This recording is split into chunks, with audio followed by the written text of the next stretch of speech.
सुप्रभात बच्चों। आज हम रसखान के सवैयों का अध्ययन करेंगे। मैं डॉक्टर गीतिका अग्रवाल, असिस्टेंट टीचर हिंदी, कुमारी मायावती राजकीय कन्या इंटर कॉलेज बादलपुर में आज हिंदी की कक्षा में आपका स्वागत करती हूँ।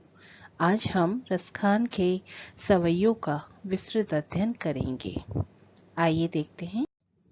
पहले हम रसखान कवि के जीवन परिचय को संक्षिप्त रूप में देखेंगे। रसखान, उनका जीवन काल सन 1533 ईस्वी से 1618 ईस्वी तक है। रसखान का पूरा नाम सैयद इब्राहिम था।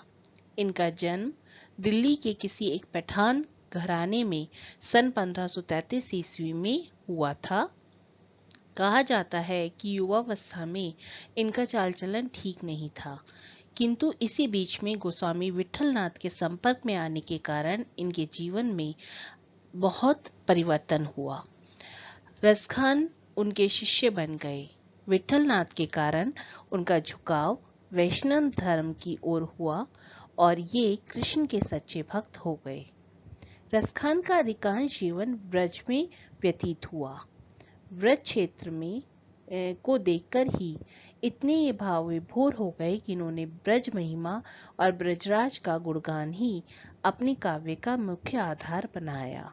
अंत में इनकी यही कामना रही कि आने वाले जन्मों में भी वो ब्रजभूमि में ही जन्म ले और कृष्ण के दीवानी कवि रसखान की मृत्यु 1618 ईस्वी में हो गई। साहित्यिक परिचय। अगर साहित्यिक रूप से देखें तो रसखान रीतिकालीन कवि हैं, परंतु इनकी रचनाएं कृष्ण भक्ति काव्य धारा की परंपरा में है। कृष्ण भक्त कवियों में रसखान का विशिष्ट स्थान है। श्री कृष्ण की भक्ति में पूर्ण रूप से अनुरक्त होकर उन्होंने अपने काव्य की रचना की। कृष्ण के प्रति इनके प्रेम भाव का अत्यंत तीव्रता एवं गहनता और आवेशपूर्ण तन्मयता से लीन माना जाता है। इसी कारण इनकी रचनाएं अत्यधिक हृदय पर मानवीय प्रभाव डालती हैं। अपनी भाव सबलता एवं सरलता के कारण इनकी रचनाएं अत्यंत लोकप्रिय हैं। इनके काव्य में श्री कृष्ण के बाल रूप और यौवन रूप के अनेक ही मनोहारी रूप दिखाई देते हैं। अर्थात रसखान का पूर्ण काव्य सरस, मनोरम, मधुर और हृदय स्पर्शी है।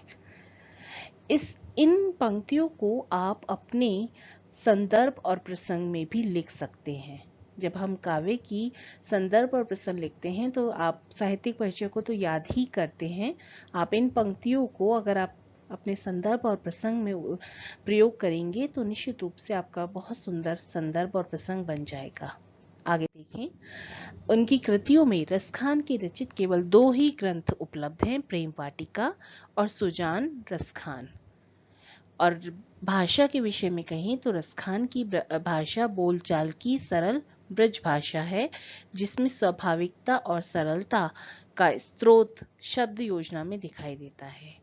भाषा में प्रसाद गुण की अधिकता है, यही आप उसमें लिख सकते हैं। काव्य सौंदर्य में इन पंक्तियों को आप आराम से यूज कर सकते हैं, इन्हें याद कर लीजिए। और रसखान से रिलेटेड अगर कोई भी पद आते हैं तो आप उसमें काव्य सौंदर्य में लास्ट में लिख सकते हैं। भाषा में प्रसाद गुण की अधिकता है और सर्वत्र ही सरल, सुमधुर, सरस, प्रभावमय और भाव गांभीर्य युक्त भाषा के दर्शन होते हैं। शैली, रसखान की शैली अत्यंत सरल और प्रभावोत्पादक है। उसमें कहीं भी अस्वाभाविकता और बनावटीपन दृष्टिगोचर नहीं होता। रसखान के समय में गीत पद्धति का प्रचलन था। सूर, नंददास, कृष्णदास, मीरा आदि सभी ने गीतों में अपनी कृतियों का सृजन किया। इसका अभिप्राय यह नहीं है कि उस समय अन्य छंदों का प्रयोग नहीं होता था। अन्य छंदों में भी रचनाएं होती थी, परंतु उसकी संख्या कम होती थी, गीतों की संख्या अधिक होती थी। गीत छंद बंधनों से मुक्त होता है। इस कारण रसखान ने भी अपने भावों को व्यक्त करने के लिए कवित, सवैया और दोहा छंदों का प्रयोग किया है। अच्छा, ठीक है। तो रसखान के उस अंतर्गत रसखान ने मुख्यतः कवित, सवैया और दोहा इन छंदों का प्रयोग किया है। रसखान ने महतबंद सवैये और मनहरण कवित लिखे हैं। रसखान ने कवित और सवैये में रचना करके कोई नवीन बात नहीं की। हाँ, इतना अवश्य है कि उनकी शैली को उन्होंने पूर्ण जीवित कर दिया है। हिंदी साहित्य में रसखान का महत्वपूर्ण स्थान है। इनके काव्य में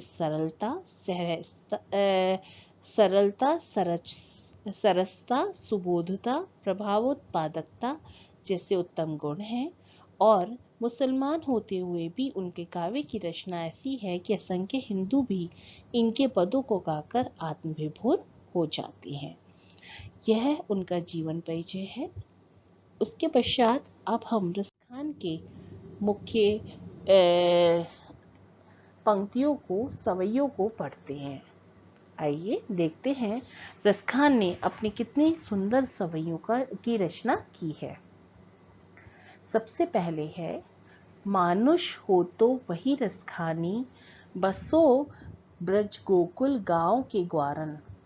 जो पशु हो तो कहा बस मेरो, चरो नित नंद के धेनु मझारन। पाहन हो तो वही गिरी को, जो धरियो कर छत्र पुरंदर धारन।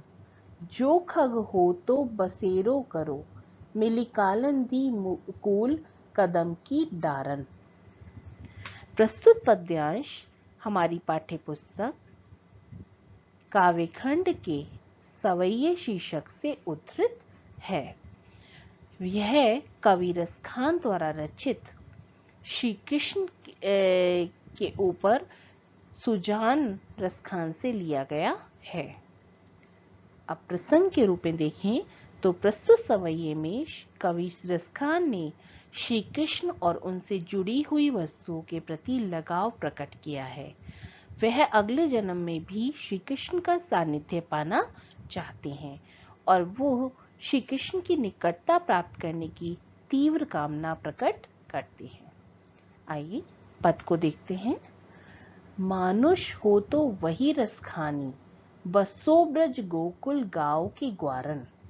मानुष हो तो अर्थात श्री कृष्ण की लीला भूमि ब्रज के प्रति अपना लगाव प्रकट करते हुए कवि रसखान कहते हैं कि हे भगवान, मृत्यु के पश्चात अगर मैं अगला जन्म लूं, और अगला जन्म मनुष्य के रूप में, मानुष मीन्स मनुष्य, अगर मेरा अगला जन्म मनुष्य के रूप में हो तो मेरी एक ही इच्छा है कि मैं ब्रज भूमि में ग्वालों के बीच में निवास करूं।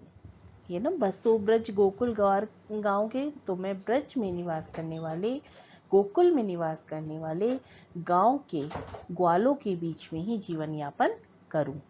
जो पशु हो तो कहा बस मेरो, चरो नित नंद की धेनु मझारन।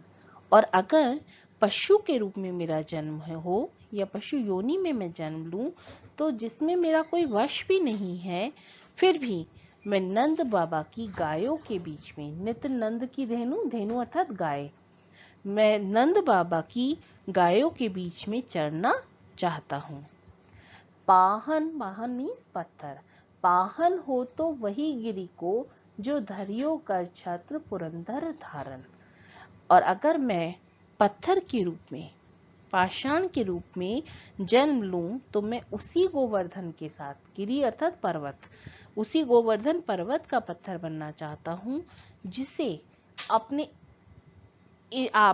इंद्र का घमंड चूर करने के लिए, जलमग्न होने से गोकुल को गांव की रक्षा करने के लिए अपनी उंगली पर छाते, छत्र की तरह अर्थात छाती की तरह धारण किया था या उठा लिया था। जो खग, खग मीन्स पक्षी, जो खग हो तो बसेरा करो, मिली कालिंदी कूल कदम की डारन। और अगर मैं पक्षी के रूप में जन्म लूं, तो उसी कदम की, मिली कदम की डारन, उसी कदम की डाली पर या शाखाओं पर मेरा बसेरा हो, जो यमुना, कालिंदी अर्थात यमुना, जो यमुना की किनारे है और जिसके नीचे कृष्ण रास रचाया करते थे। अर्थात कहने का अभिप्राय यही है कि कवि रसखान हर रूप में अपने आराध्य श्री कृष्ण के समीप रहना चाहते हैं और वहीं पर अपना पूर्ण जीवन व्यतीत करना चाहते हैं। केवल इस जन्म में नहीं अपितु हर जन्म में वो श्री कृष्ण की लीला भूमि ब्रज में गोकुल में निवास करना चाहते हैं। यहाँ काव्य सौंदर्य के रूप में देखें तो भाषा ब्रज है, गुण प्रसाद है, शैली मुक्तक, रस भक्ति और शांत, और छंद सवैया है। अलंकार बसो ब्रज, अनुप्रास गोकुल गांव, नित्यानंद, कालिंदी कूल कदम की। यहाँ पर ब, यहाँ ग, यहाँ न और यहाँ क शब्द की वर्ण की आवृत्ति होने के कारण यहाँ अनुप्रास अलंकार है। आगे देखिए दूसरा पद, आज गई होती भोर ही हो, रसखानी रही वही नंद के भौहिन, वाको जियो जुग लाख करोड़, जसोमती को सुख जात कहो नहीं, तेल लगाई लगाई के अंजन, भौएं बनाई बनाई डिडो नहीं, डारी हमेलनी हार निहारत, वारत ज्यों पुचकारत छौ नहीं। यहाँ देखिए प्रस्तुत सवैये में कवि रसखान ने श्री कृष्ण के प्रति माता यशोदा के वात्सल्य का बड़ा ही मनमोहक वर्णन किया है। माता यशोदा और कृष्ण के वात्सल्य का वर्णन सूरदास जी ने भी बहुत सुंदर तरीके से किया है, परंतु रसखान का भी वात्सल्य वर्णन बहुत ही मनमोहक है। देखिए, आज गई होती भोर हुई हूँ, रसखानी रही वही नंद के भौहिन। कवि रसखान कहते हैं कि एक सखी या एक गोपी दूसरी गोपी से कहती है कि आज श्री कृष्ण के प्रेम में मग्न होकर मैं सुबह सुबह भोर अर्थात प्रातःकाल होते ही नंद बाबा के भवन में गई थी। रसखानी रही वही नंद के भौहिन, नंद बाबा के भवन में गई थी। बाको जियो जुग लाख करोड़, उनका पुत्र श्री कृष्ण लाखों करोड़ों युगों तक जिए। क्यों? उनके लिए मतलब वो कामना करती हैं, जसोमती को सुख जात कहो नहीं, और श्री कृष्ण जैसे पुत्र को पाकर यशोदा जी को जो सुख मिल रहा है उसकी तो उपमा करना भी कठिन है। तेल लगाई लगाई के अंजन, भौएं बनाई बनाई डिढोर नहीं, अर्थात जिस समय मैं नंद बाबा के भवन में गई थी उस समय वे अपने पुत्र को, यशोदा माँ अपने पुत्र को का श्रृंगार कर रही थी और श्रृंगार करते हुए वे अपने पुत्र की तेल लगा रही थी।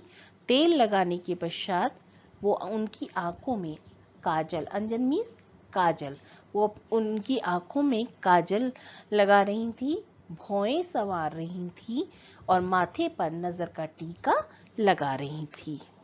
डारी हमेलनी हार निहारत, वारत ज्यों पुचकारत छौही, और टीका लगाकर उसके गले में पहनने के लिए आभूषण पहनाकर उसे निहार रही थी। निहारत अर्थात निहार रही थी और उस पर बलिहारी जा रही थी। वारत जो बलिहारी जा रही थी, पुचकारत छोई, और उसको बहुत अधिक पुचकार रही थी। अर्थात आप वैसे भी जब छोटा सा बच्चा घर में होता है तो उसको नहलाना धुलाना, उसके बाद तेल लगाना, भौएं बनाना, उसके बाल बनाना, उसको नजर का टीका लगाना, ये एक सामान्य प्रक्रिया है जिसको यशोदा माँ कर रही हैं श्री कृष्ण के साथ, और उसको निहार कर एक गोपी दूसरी गोपी से अपना वो अनुभव बता रही है कि उनको देखकर उसे कितने आनंद की अनुभूति हुई, क्योंकि श्री कृष्ण लाखों करोड़ों से भी अत्यधिक मनमोहक है और उन जैसे पुत्र को पाकर यशोदा माँ धन्य धन्य हो गई हैं। यहाँ इस पद में श्री कृष्ण का अनुपम सौंदर्य दृष्टव्य है कि उनको निहारने के लिए एक गोपी नंद बाबा के घर सुबह सुबह भी पहुंच जाती है। भाषा ब्रज, शैली चित्रात्मक और मुक्तक, गुण प्रसाद, रस वात्सल्य और छंद सवैया है। यहाँ पर अनुप्रास अलंकार है, जैसे रसखानी रई, जियो जुग, तेल लगाई, हमेलनिहार और लगाई लगाई में पुनरुक्ति प्रकाश है। बनाई बनाई, लगाई लगाई, यहाँ पर पुनरुक्ति प्रकाश और यमक अलंकार है।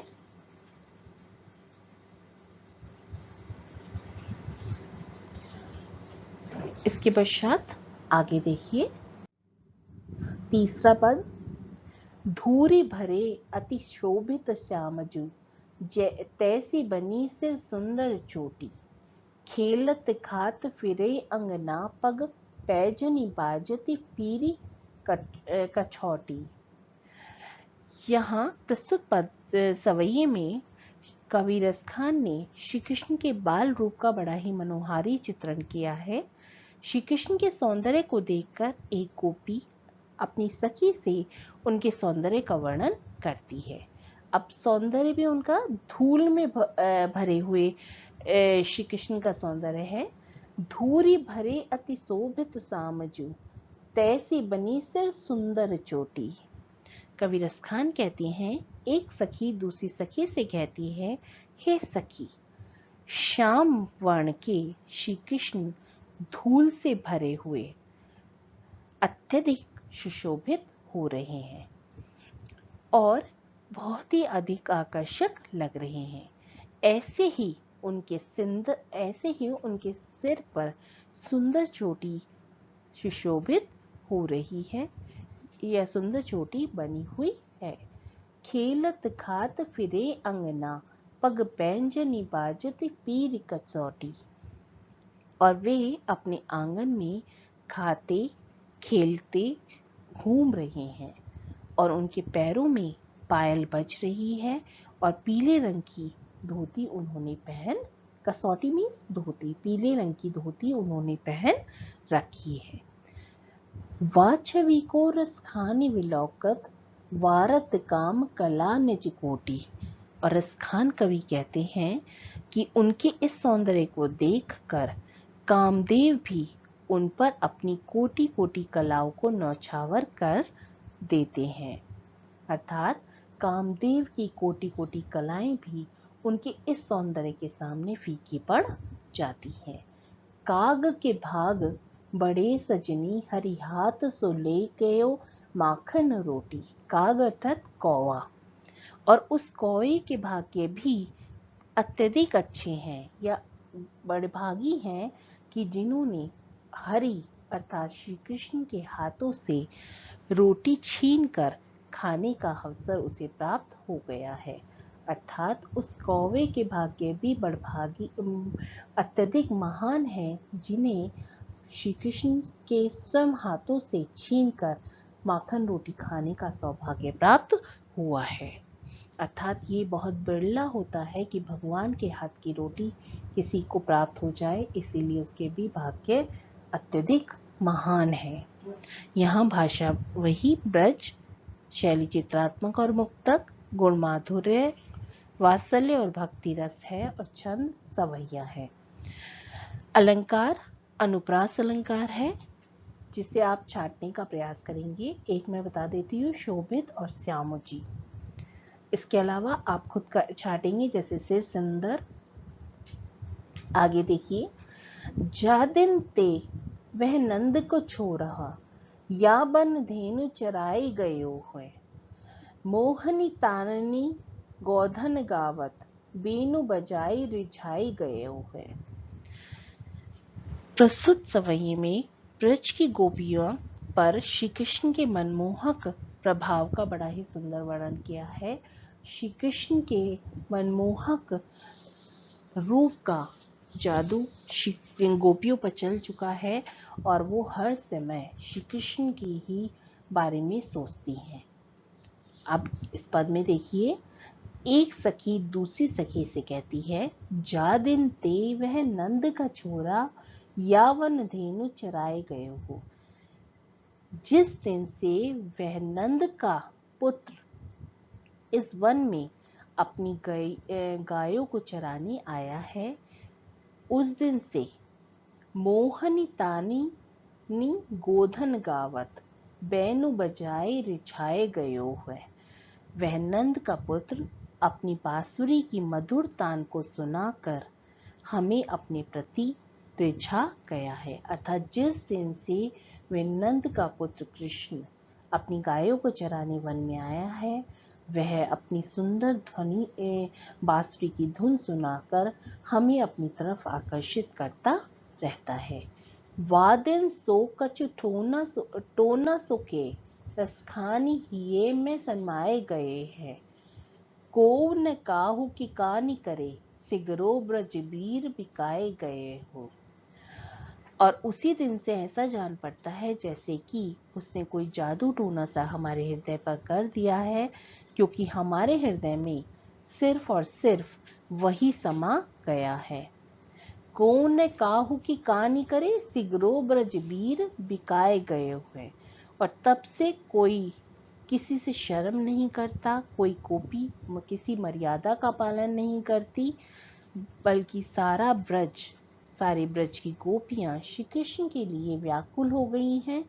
और ऐसा लगता है जैसे कि श्री कृष्ण की बांसुरी के वशीभूत होकर वो लाश्रम को त्याग दिया है और संपूर्ण ब्रज ही उसके हाथों बिक गया है। अर्थात इन पंक्तियों से ऐसा लगता है जैसे कि श्री कृष्ण ने कोई जादू या टोना टोटका कर दिया है, जिससे कि संपूर्ण ब्रज की गोपियां अपना सब कुछ छोड़ छाड़ कर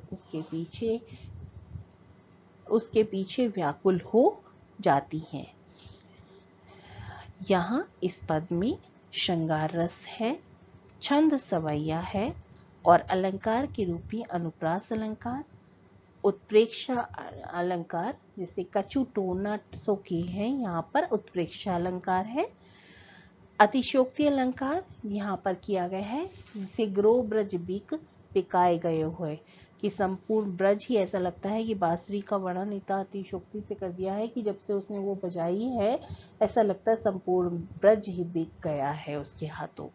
तो यहाँ पर अतिशोक्ति अलंकार है। अतिशयोक्ति अलंकार होता है जब कोई बात बहुत ज्यादा बढ़ा चढ़ा के की जाती है, उसकी संभावना सत्य होने की संभावना नहीं होती, तो वहां अतिशयोक्ति अलंकार होता है। आगे देखिए, इसको हम दूसरे पार्ट पे करेंगे। आज के लिए इतना ही। धन्यवाद।